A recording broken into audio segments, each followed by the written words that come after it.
बोलेसेना ना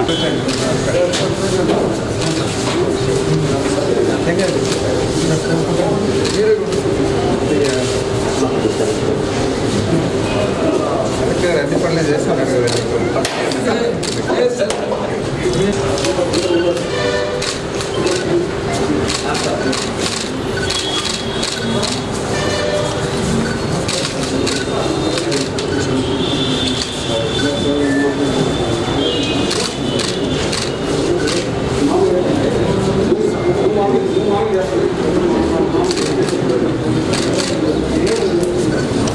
రైతు మొహంలో చిరునవ్వు చూడాలనే ముఖ్య ఉద్దేశంతో ధాన్యం సాగు చేసే రైతన్నకు పంట చేతికొచ్చే సమయానికి అతివృష్టి, అనావృష్టి, వరదలు, కరువు కాటకాలు, చీడపీడలు మొదలైన వాటి వల్ల కలిగే పంట దిగుబడి నష్టాలను కలిగిస్తుంది. ప్రియతమ నేత గౌరవ ముఖ్యమంత్రి శ్రీ జగన్మోహన్ రెడ్డి గారు తన పాదయాత్రలో రైతన్న రైతులకు మరింత ప్రయోజనం చేకూర్చేలాగా ప్రతి ఎకరాన్ని పంటల బీమా పథకం పంటల బీమా వర్తించేలా చేసి మరియు ప్రకృతి వైపరీత్యాల్లో పంటకు నష్టం సంభవిస్తే తక్షణమే నష్టం అంచనా వేయించి సదరు వివరాలను రైతే స్వయంగా పరిశీలించుకుంటూ రైతు భరోసా కేంద్రాలలో ప్రదర్శింపజేసి బీమా నష్టపరిహారం చెల్లించి ఏర్పాట్లు చేశారు. కార్యక్రమం ఒక ఉదాహరణగా ముందు ఏ విషయాన్ని చెప్పాం.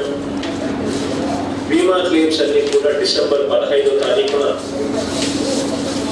చెల్లిస్తాము, రైతుల ఖాతాల్లోకి జమ కాబడుతుంది అన్న మాట కూడా మాట కట్టుబడి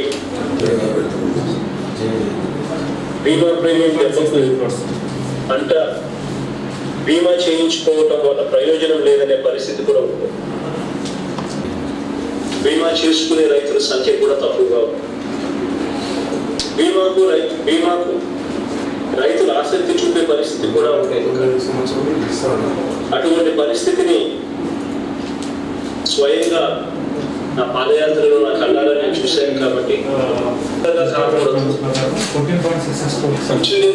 ఖచ్చితంగా రైతులకు రావాలి అనే ఉద్దేశం ఆ దిశగానే అడుగులు వేస్తూ ఎన్నికల్లో చెప్పినట్టు పూర్తిగా మన ప్రభుత్వమే చెల్లించడమే కాకుండా ఇన్సూరెన్స్ కంపెనీ ఆ చెల్లించిన తర్వాత ఎవరు కూడా ఆ ఇన్సూరెన్స్ కంపెనీకి రైతుల తరఫున ఎవరు కూడా కనీసం ప్రశ్న చేసే పరిస్థితి కూడా మనం అధికారంలోకి వచ్చిన తర్వాత అన్నది రైతు ఖచ్చితంగా అందాలని రైతులు కట్టాల్సిన ప్రీమియం వాటా 468 కోట్ల రూపాయలు